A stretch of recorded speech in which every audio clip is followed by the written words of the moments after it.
നമസ്കാരം. പ്രാദേശിക വാർത്തകൾ. ഈ വാർത്തകൾ നിങ്ങൾക്കായി അവതരിപ്പിക്കുന്നത് Marvel agencies Thrissur road Irinjalakuda. ഇരിങ്ങാലക്കുടയിലെ സമ്പൂർണ്ണ digital hub moment super shopping ഡാന ഇരിങ്ങാലക്കുട. കൂടൽമാണിക്യം ക്ഷേത്രോത്സവത്തിന്റെ കലശ ചടങ്ങുകൾ മുൻ വർഷങ്ങളിലേതുപോലെ നടത്തുവാൻ ദേവസ്വം തീരുമാനം. ക്ഷേത്രം തന്ത്രിമാരുടെ അഭിപ്രായവും മുതിർന്ന തന്ത്രി പടിഞ്ഞാറേമന പത്മനാഭൻ നമ്പൂതിരിപ്പാടിന്റെ നിർദ്ദേശങ്ങളും കണക്കിലെടുത്താണ് ഉത്സവത്തോടനുബന്ധിച്ചുള്ള ബ്രഹ്മകലശാഭിഷേകവും മാതൃകൽ ദർശനവും മുൻ വർഷങ്ങളിലേതുപോലെ നടത്തുവാൻ ദേവസ്വ ഭരണസമിതി യോഗം തീരുമാനിച്ചത്. ഉത്സവത്തോടനുബന്ധിച്ചുള്ള കലശ ചടങ്ങുകളിൽ ദേവസ്വം മാറ്റം വരുത്തിയത് ഏറെ വിവാദങ്ങൾക്കും പ്രതിഷേധങ്ങൾക്കും ഇടയാക്കിയിരുന്നു. ക്ഷേത്രത്തിൽ ഉത്സവ ചടങ്ങുകളുടെ ഭാഗമായി രാവിലെ ഏതൃത്ത് പൂജ, ശ്രീഭൂതബലി, പഞ്ചാരിമേളത്തോടു കൂടിയുള്ള പ്രദക്ഷിണം, മേളം കഴിഞ്ഞ് അകത്തേക്ക് എഴുന്നള്ളിച്ച് ഉച്ചയ്ക്ക് ദ്രവ്യകലശാഭിഷേകം എന്നിങ്ങനെയായിരുന്നു. എന്നാൽ ഈ വർഷം ഏതൃത്ത് പൂജ, ഉച്ചപൂജയ്ക്ക് കലശാഭിഷേകം, അതിനുശേഷം ശ്രീഭൂതബലി, മേളം എന്നീ ക്രമത്തിലാക്കി മാറ്റിയതാണ് വിവാദമായത്. ക്രമം മാറ്റിയത് കീഴ്പതിവും ആചാരവും ലംഘിച്ചുകൊണ്ടാണെന്നും ഇതിനായി ചൂണ്ടിക്കാട്ടുന്ന ന്യായങ്ങൾ അംഗീകരിക്കാൻ കഴിയില്ലെന്നും വ്യക്തമാക്കി തന്ത്രിമാർ രംഗത്തെത്തിയിരുന്നു. രാവിലെ ശീവേലിക്ക് മുൻപ് കലശപൂജ നടത്തുന്നത് ഭക്തജനങ്ങൾക്കും മേളാസ്വാദകർക്കും ഒരുപോലെ ബുദ്ധിമുട്ടാവുമെന്ന് ചൂണ്ടിക്കാട്ടി ഭക്തജനങ്ങളിൽ നിന്നും പ്രതിഷേധമുയർന്നു. രാവിലെ 8:30 ആരംഭിച്ചിരുന്ന ശീവേലി എഴുന്നള്ളിപ്പ് കലശപൂജ കഴിഞ്ഞ് ആരംഭിക്കുമ്പോൾ 10 മണിയോടെയും ഉച്ചയ്ക്ക് മുൻപ് ആന എഴുന്നള്ളിപ്പിന് നിയന്ത്രണങ്ങൾ ഉള്ളതിനാൽ ശീവേലിയുടെ സമയം കുറയുന്നുമായിരുന്നു ഭക്തജനങ്ങളുടെ ആശങ്ക. കൂടൽമാണിക്യം ക്ഷേത്രോത്സവത്തിന്റെ ബ്രഹ്മകലശമടക്കമുള്ള താന്ത്രിക ചടങ്ങുകൾ മാറ്റിയത് വ്യവസ്ഥാപിതമായ ദേവസമ്മതമോ നിയമനിശ്ചയമോ കൂടാതെയായിരുന്നുവെന്നായിരുന്നു തന്ത്രിമാരുടെ നിലപാട്. ദേവസ്വം നിലപാടുകൾക്കെതിരെ ക്ഷേത്രാചാര വിശ്വാസ സംരക്ഷണ സമിതിയും രംഗത്തു വന്നിരുന്നു. Kerala tax practitioners association Thrissur ജില്ലാ സമ്മേളനം ഇരിങ്ങാലക്കുട വ്യാപാര ഭവൻ ഹാളിൽ അസോസിയേഷൻ സംസ്ഥാന ജനറൽ സെക്രട്ടറി ഹരീഷ് KP ഉദ്ഘാടനം ചെയ്തു. അസോസിയേഷൻ ജില്ലാ പ്രസിഡന്റ് CA ബിജു അധ്യക്ഷത വഹിച്ച സമ്മേളനത്തിൽ ജില്ലാ സെക്രട്ടറി MA ഗോവിന്ദൻ, സംസ്ഥാന നിർവാഹക സമിതി അംഗം Franson Michael, magazine editor PD Simon, മേഖലാ president KR Muraleedharan, Dileep MS, Biju Varghese എന്നിവർ പ്രസംഗിച്ചു.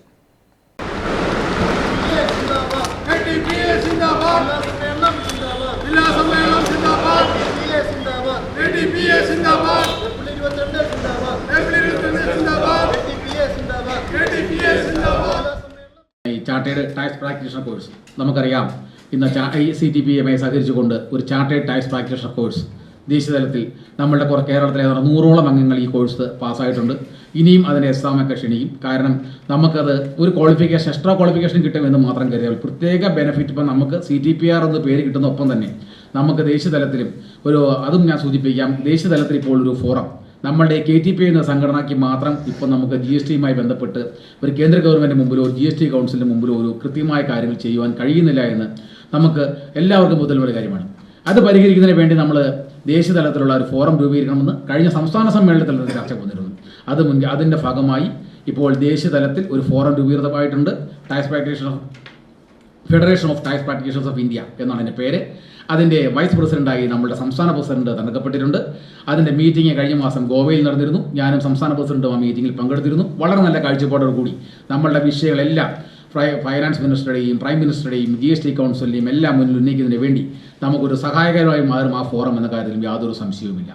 അപ്പോൾ അതോടൊപ്പം തന്നെ ഈ ചാർട്ടേഡ് ടാക്സ് പ്രാക്ടീഷണർ കോഴ്സിലും നിങ്ങളുടെ ജില്ലയിൽ നിന്നും എനിക്ക് തോന്നുന്ന കുറച്ച് ആളുകളൊക്കെ അത് പാസ്സായിട്ടുണ്ടാവും. ഇനിയും കിട്ടുന്ന അവസരം ഉപയോഗിച്ചുകൊണ്ട് കാര്യം ചെറിയ ഫീസെല്ലാം കൊടുക്കേണ്ടതുണ്ട്. അവിടെ കോൺവെക്കേഷൻ പോകുമ്പോൾ ചെറിയ എക്സ്പെൻസ് വരുന്നുണ്ട്. ഇതെല്ലാം ഉണ്ടെങ്കിലും നമ്മളത് നേടിയെടുക്കുകയാണെങ്കിൽ നമുക്കെല്ലാം ഉള്ള ഒരു GSTP ലൈസൻസിനൊപ്പം ഈ ഒരു അഡീഷണൽ ഡിഗ്രി BCom ഡിഗ്രി അല്ലെങ്കിൽ MCom ഉള്ളവർക്കെല്ലാം ഒരു ക്വാളിഫിക്കേഷനോടെ നമുക്ക് നമ്മളുടെ പേരിനൊപ്പം വയ്ക്കാൻ പാകത്തിനുള്ള ആ സാഹചര്യം നിങ്ങൾ ഉപയോഗിക്കണം എന്നാണ് എനിക്ക് സംസ്ഥാന കമ്മിറ്റിക്ക് വേണ്ടി നിങ്ങളോട് അഭ്യർത്ഥിക്കാനുള്ളത്.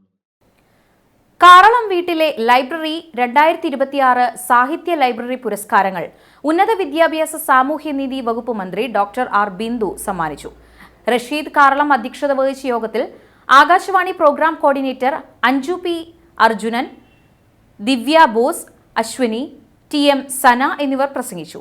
ഡോക്ടർ PR ഷഹന സ്വാഗതവും ഷാഹിൽ PR നന്ദിയും പറഞ്ഞു. ഓർമ്മക്കുറിപ്പുകൾക്കുള്ള സാഹിത്യ പുരസ്കാരത്തിന് സജ്ന ഷാജഹാൻ അർഹയായി. ഡോക്ടർ KM മഞ്ജുള, ആതിര അങ്കിരസ്, കാവല്ലൂർ മുരളീധരൻ, എന്നിവരെ പ്രത്യേക ജൂറി പുരസ്കാരം നൽകി ആദരിച്ചു. വീട്ടിൽ മികച്ച ലൈബ്രറി ഒരുക്കിയവർക്കായി അഖില കേരള അടിസ്ഥാനത്തിലുള്ള പുരസ്കാരത്തിന് RK Ravi, KN Raman master, Krishnakumar Mapranam, TS Manoj Kumar, Vipin Kumar TP, Vineeth Abraham, Sajna Shajahan, P Balakrishnan, Chandran Elancheri, Anjana Divakaran എന്നിവർ അർഹരായി. എന്നുള്ളത് തീർച്ചയായും അവരുടെ ഭാവി ജീവിതത്തെ ഭദ്രമാക്കുന്ന ഒരു കാര്യമാണ് എന്ന കാര്യത്തിൽ യാതൊരു തർക്കവുമില്ല. മറ്റുള്ളവരോട് എങ്ങനെ പെരുമാറണം, മറ്റുള്ളവരെ എങ്ങനെ ഉൾക്കൊണ്ടുപോകണം, ഒരു ഉത്തമ സാമൂഹ്യ ജീവിയായിട്ട് എങ്ങനെ മുന്നോട്ട് പോകാൻ കഴിയും എന്നുള്ളതൊക്കെ ആ പ്രക്രിയയിലൂടെ ആ കുട്ടിക്ക് ആർജിക്കാൻ കഴിയുന്ന കഴിവുകളായി വികസിക്കുമെന്നുള്ളതാണ്. അതുപോലെ ഒരാളുടെ ആത്മവിശ്വാസം, അറിവ്, ആധികാരികമായ അഭിപ്രായം പറയാനുള്ള കെൽപ്പ്, ഇതെല്ലാം വളരെയധികം വികസിപ്പിക്കുന്ന ഒരു പ്രക്രിയയാണ് വായന. അതുകൊണ്ട് തന്നെ ചെറുപ്രായത്തിൽ തന്നെ വായിക്കാൻ പ്രേരിപ്പിക്കപ്പെടുമ്പോൾ അത് ഭാവിയിലേക്കുള്ള ഒരു ദിശാസൂചകമായി പ്രവർത്തിക്കുന്നു എന്ന കാര്യത്തിൽ ഒരു തർക്കവുമില്ല. ഇപ്പോഴത്തെ കാലത്ത് വായനയിൽ നിന്ന് നമ്മുടെ ചെറുതലമുറ അകന്നു പോകുന്നു എന്നുള്ളത് ആശങ്കയോടുകൂടി മാത്രമേ നമുക്ക് കാണാൻ സാധിക്കൂ. ഈ മൊബൈൽ ഫോണിന്റെ ഇത്തിരി ചതുരത്തിനകത്ത് വളരെ വേഗതയിൽ സ്ക്രോൾ ചെയ്ത് നീങ്ങുന്ന ആ ദൃശ്യതയുടെ ഉത്സവത്തിൽ അഭിരമിച്ചുകൊണ്ടിരിക്കുകയാണ്.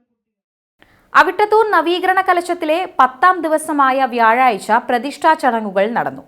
അധിവാസ വിടർത്തി പൂജ, ജീവകലശം, ശ്രീകോവിലിലേക്ക് എഴുന്നള്ളിക്കൽ എന്നിവയ്ക്ക് ശേഷം ഇടവം രാശി പുണർദം നക്ഷത്രത്തിൽ ശിവലിംഗ പ്രതിഷ്ഠ നടന്നു. വിവിധ ചടങ്ങുകൾക്ക് ശേഷം പ്രസാദൂട്ട് നടന്നു. പൊർത്തിശ്ശേരി പേടിക്കാട്ടുപറമ്പിൽ കുട്ടപ്പൻ ഭാര്യ കല്യാണി അന്തരിച്ചു. 85 വയസ്സായിരുന്നു. കണ്ണൻ, സുന്ദരൻ, ഉണ്ണി എന്നിവർ മക്കളും മിനി, സിന്ധു, മിനി എന്നിവർ മരുമക്കളുമാണ്. ഇതോടെ വാർത്തകൾ പൂർണ്ണമാകുന്നു. നമസ്കാരം.